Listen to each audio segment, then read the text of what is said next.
Hello അസ്സാം വലൈക്കും welcome to our YouTube channel. നമ്മൾ ഉണ്ടാക്കാൻ പോകുന്ന ഡ്രാഗൺ ഫ്രൂട്ട് വെച്ചിട്ടൊരു ജ്യൂസാണ്. അപ്പോൾ നമ്മൾ വീഡിയോയിലേക്ക് പോകുന്നതിന് മുന്നേ നമ്മൾ ചാനൽ ആദ്യമായിട്ട് കാണുന്നവരാണെങ്കിൽ ഒന്ന് സബ്സ്ക്രൈബ് ചെയ്യുക, തൊട്ടടുത്തുള്ള ബെല്ലൈക്കൺ ഒന്ന് ക്ലിക്ക് ചെയ്യുക. എന്നാൽ മാത്രമാണ് ഞാൻ ഇടുന്ന പുതിയ വീഡിയോസ് നിങ്ങൾക്ക് കിട്ടുള്ളൂ കേട്ടോ, നോട്ടിഫിക്കേഷനായിട്ടും.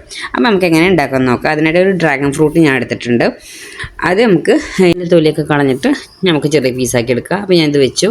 എനിക്കത് സെൻറ്റർ കട്ട് ചെയ്യുക. ആദ്യം സെൻറ്റർ കട്ട് ചെയ്യുക. ഇനി അതിൻ്റെ ആ രണ്ട് സൈഡ് നമുക്ക് കട്ട് ചെയ്യണം കേട്ടോ. ആ രണ്ടറ്റത്തെ ഭാഗങ്ങളില്ലേ അത് രണ്ട് കട്ട് ചെയ്തിട്ട് തൊലി പിന്നെ നമുക്ക് കത്തിയുടെ ആവശ്യമൊന്നുമില്ല. തൊലി നമുക്ക് ജസ്റ്റ് കൈ വെച്ചിട്ട് നമുക്ക് എടുക്കാവുന്നതേ ഉള്ളൂ.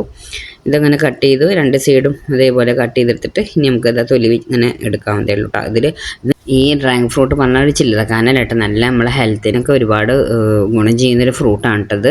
ഇതിൽ ആൻറ്റി ഓക്സിഡൻറ്റ്, വിറ്റാമിൻ സി ആണ്, പൊട്ടാസ്യം, മഗ്നീഷ്യം, ഇരുമ്പ് എല്ലാം അടങ്ങിയിട്ടുണ്ട്. അപ്പം നമ്മളിത് കഴിക്കുന്നതും ജ്യൂസാക്കിയിട്ട് അല്ലാതെ വെറുതെ കഴിക്കുന്നത് നമ്മളെ ഹെൽത്തിന് ഒരുപാട് ഗുണം ചെയ്യും കേട്ടോ ഈ ഫ്രൂട്ട്. അപ്പോൾ നല്ലൊരു ഫ്രൂട്ടാണ് നമ്മൾ ഹെൽത്തിനൊക്കെ പറ്റിയത്. അപ്പോൾ അപ്പോൾ എല്ലാവരും ഇത് കഴിക്കാൻ നോക്കുക കേട്ടോ. ചിലർക്ക് ഇത് ഇഷ്ടമുണ്ടാവില്ല, പക്ഷേ നല്ല ടേസ്റ്റൊന്നും നോക്കിയിട്ട് കാര്യമില്ല. പക്ഷെ നല്ലൊരു ഫ്രൂട്ടാത്തിട്ടത് നമ്മൾ കട്ട് ചെയ്തെടുത്തിട്ട് ചെറുതായിട്ട് കട്ട് ചെയ്തെടുത്തിട്ടുണ്ട്. ഇനി നമുക്കൊരു മിക്സിയിലെ ജാർ എടുത്തിട്ട് ഇത് അതിലേക്ക് ഇട്ട് കൊടുക്കുക. കട്ട് ചെയ്ത ചെറിയ പീസാക്കിയിട്ടുള്ളത് നമുക്ക് അതിലേക്ക് ഇട്ട് കൊടുക്കാം കേട്ടോ. കുട്ടികൾക്കൊക്കെ വേണമെങ്കിൽ ഇതേപോലെ പീസാക്കിയിട്ട് കുറച്ച് ഷുഗറൊക്കെ ഇട്ട് കൊടുത്താൽ അവർക്ക് കഴിക്കാൻ നല്ല രസമായിരിക്കും. അല്ലെങ്കിൽ ജസ്റ്റ് ഒന്ന് ഉടച്ചിട്ട് ഷുഗർ ഇട്ട് കൊടുത്താലും നല്ല ടേസ്റ്റ് ആട്ടോ കുട്ടികൾക്ക് കഴിക്കാൻ. ഇനിയിപ്പോൾ അതിലിട്ട് കൊടുത്താൽ അതിന് ശേഷം റോബസ്റ്റ് പഴമാണ് കേട്ടോ എടുത്തിരിക്കുന്നത്. അതും ഇതുപോലെ തന്നെ നമ്മൾ ചെറിയ പീസാക്കിയിട്ട് അതിലേക്ക് ഇട്ട് കൊടുക്കുക കേട്ടോ.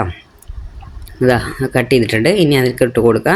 ഇനി നമുക്ക് എന്താ വേണ്ടി വെച്ചാൽ ആവശ്യത്തിനുള്ള ഷുഗറാണ്. അത് നമ്മൾ ഷുഗർ എത്ര വേണം അതിനനുസരിച്ച് ഇട്ട് കൊടുക്കുക കേട്ടോ. ഷുഗർ ഇട്ട് കൊടുത്തിട്ടുണ്ട്. ഇനി നമ്മുടെ ഒരു 3 ഐസ് ക്യൂബാണ് ഇട്ട് കൊടുത്തത്. ഞാൻ പാൽ ഒഴിച്ച് കൊടുക്കുന്നുണ്ട്. പാൽ നിങ്ങൾക്ക് വേണമെങ്കിൽ കട്ടാക്കിയിട്ട് വേണമെങ്കിൽ അങ്ങനെ ഒഴിച്ച് കൊടുക്കുക. ഞാൻ കട്ടാക്കിയിട്ടില്ല, കാരണം ചെറുതായിട്ട് തണുപ്പുണ്ട് പാല്, ഫ്രിഡ്ജിൽ നിന്ന് എടുത്തതല്ലേ. അപ്പോൾ അത് മതി, ഓവർ തണുപ്പ് വേണ്ട വെച്ചിട്ടുണ്ട്. പക്ഷേ ജ്യൂസ് നമ്മൾ കുടിക്കുമ്പോൾ കുടിക്കുമ്പോഴാണ് ഒരു രസം. അപ്പോൾ അതിന് വേണ്ട 3 ക്യൂബ് ഇട്ട് കൊടുത്തത്. ഇത് നമ്മൾ അരച്ച് കൊടുത്തിട്ട് നല്ല ഫൈനായിട്ട് തന്നെ അരിഞ്ഞിട്ടുണ്ട്.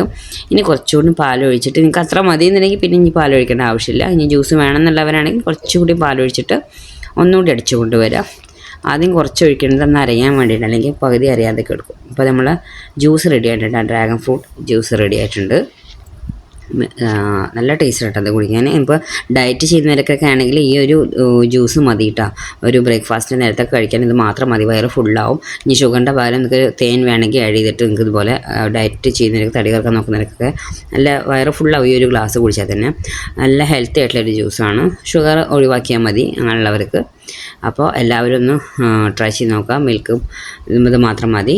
അപ്പോൾ ഇത്ര നമ്മൾ വീഡിയോ ഇഷ്ടമാണെങ്കിൽ ലൈക്ക് ചെയ്യുക, ഷെയർ ചെയ്യുക, കമൻറ്റ് ചെയ്യുക, സബ്സ്ക്രൈബ് ചെയ്യുക. Okay, bye bye, thank you.